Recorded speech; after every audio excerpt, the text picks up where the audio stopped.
Most people, when they're interviewing, they're thinking about crushing the interview, negotiating salary, and ultimately landing the job.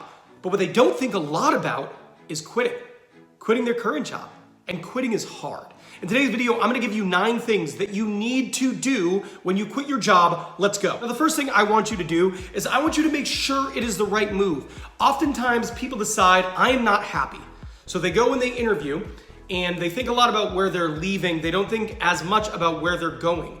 Are you actually resolving the issue, or are you just leaving because you want to leave? Before you ever accept that offer and you quit, you need to make sure you go through your list of pros and cons of the opportunity and make sure you're leaving for the right opportunity and not just leaving.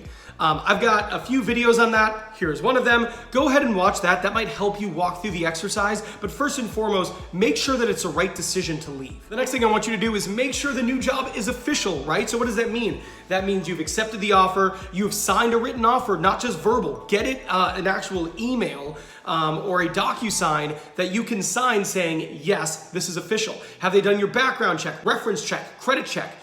Drug screening, whatever it is, make sure that it's official. The last thing you want to do is give your notice to your current boss, burn that bridge, and then they go, oh, well, we still have a few more steps before it's official. You don't want that. You want to avoid it. Make sure it's official. The next thing you need to do is practice what you're going to say. I can guarantee you when that day comes and you've got to go talk to your boss, whether that boss was the best boss in the world or they were an average boss, it is going to be pretty hard to give them your notice and let them know that you're going to be leaving. So practice what you're going to say. You practice common interview questions, practice giving your 2-week notice. So when it's time and you've got that 5-10 minute period where you're talking to them, you know exactly what you're going to say to let them know, hey, I'm going to be leaving. The next thing I need you to do is stay positive. A lot of people are dissatisfied, and that's why they're leaving in the first place. So they're like, okay, I can't wait to go in there and tell my boss that they are terrible at what they do and I am gone. I get that, but it doesn't serve you. It doesn't help you. Nobody has ever really benefited from telling their boss off. There is not a long-term strategic benefit to being a jerk on your way out. So even if they were the worst boss in the world, and maybe they deserve it, just be polite. Take the high road and be polite about it. Now this kind of follows that closely, but the one thing I want you to do when you actually go in there and you give your notice, I want you to thank them. I want to thank you for everything that you've done over the last couple of years to invest in me and lead me. And although I'm leaving for a different opportunity, I just want you to know that I appreciate you. That might be a hard thing to do, but even if they were like a C- boss, I would thank them. Because at the end of the day, you may want them as a reference. Someone might do a backdoor reference on you, meaning you're applying to a job in the future. They happen to know your boss. They call your former boss and they go, hey, someone just applied here. I saw they used to work here. Off the record, how were they as an employee? And you want them to say good things. There's no guarantees in life. You can't guarantee they're going to say good things, but if you're polite and you thank them for the impact they've made, you are certainly increasing the likelihood that they're not negative about you. The next thing you need to be ready for is you need to be ready to respond to the question, where are you going? And whatever you want to do there, if you want to be honest and tell them, hey, I got an opportunity to go back to this company I used to work at. It's a great opportunity for me, so I'm doing that. Or if you want to tell them, hey, I understand you wanting to ask and want to know where I'm going, but I'm not comfortable sharing where I'm going right now. Whatever it is, just be ready for it. Whether you want to tell them, whether you don't want to tell them, the last thing you want to do is not even consider it as a thought. And then there you are in the moment and they're asking you where you're going and you're like, oh man, I didn't even think about that, and you're fumbling over your words. Be ready for them to ask you, where are you going? And whatever you decide to do, again, just be polite. You can tell them or you can politely decline to give them that information. Either is fine. The next thing I want you to do is be ready to hear a counteroffer, especially when it's a tight labor market. When it's a tight labor market, if you are good at what you do, you are probably going to get a counteroffer. Be ready for it. You don't want to be surprised. This is one of those things where, one, you don't want to say yes or no in the moment. If they give you a counteroffer, feel free to listen. If they say, we're going to give you a counteroffer, feel free to say, okay, I've made my decision, but I will certainly hear you out.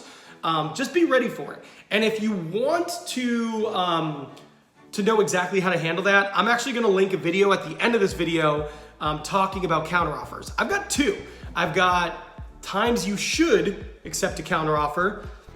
That's the minority. And then why you shouldn't accept a counteroffer. I suggest watching both videos if you're gonna think about it, but just be ready for it to come up. The next thing I want you to do is brace yourself for them to walk you out of the building. Sometimes you're gonna give a 2-week notice. You're gonna say, hi, I'd like to give my 2-week notice. I'm gonna work for the next 2 weeks and then I will leave. And they're going to be like, no, you're not, get out. I've actually been walked out, and it wasn't contentious, but the reality was I was staying in the industry and I was going to what could be perceived as a competitor. And my boss at the time said, well, okay, then we'd like to ask you to leave. Don't go back to your computer. We'll walk there with you, grab your stuff, and we'll walk you out. And I understood. And that can happen to you. So I just want you to be ready. If you're going to a competitor or a company who does the same thing, or if your employer has a history of walking people out when they've given their notice, just be ready for it. It does happen. Now, the last thing I want you to do is if you have that 2-week period, one, do a good job. Don't mail it in for the last 2 weeks, call in sick, do a poor job. Be the type of employee who's going to help them be ready for your departure. Share the information, make sure they aren't in a bad spot when you leave. Again, think long-term, references, backdoor references. If they leave and then you go interview at another company in the future and they're the hiring manager or they're at the company, your impacts might have downstream, your actions might have downstream impacts. So think about that. But lastly, what I want you to do is talk to your coworkers individually. Once they announce you're gonna be leaving, take some time to talk to the people you work with, your peers, and let them know, hey, I'm gonna be leaving here, but I wanna take a minute just to let you know, I really enjoyed working with you. And I'd welcome the opportunity again in the future should our paths cross. And if you ever need a reference, I would gladly do that for you. Please feel free to let me know. Why are you doing that? One, it's a nice thing to do. Two, you might want them as a reference in the future. And most of the time when you say that, people go, oh, same. If you ever need a reference, I would gladly do that for you. You're doing the right thing, you're being nice, you're saying goodbye, and you're accumulating references which you might need down the road. Now, I mentioned it earlier, watch this video. This video is about counteroffers. You are probably gonna get a counteroffer, and they might make it enticing, but the reality is, most people, it's a mistake to accept a counteroffer. If you watch this video, I'll go into detail about exactly why that is. Just make sure you're informed.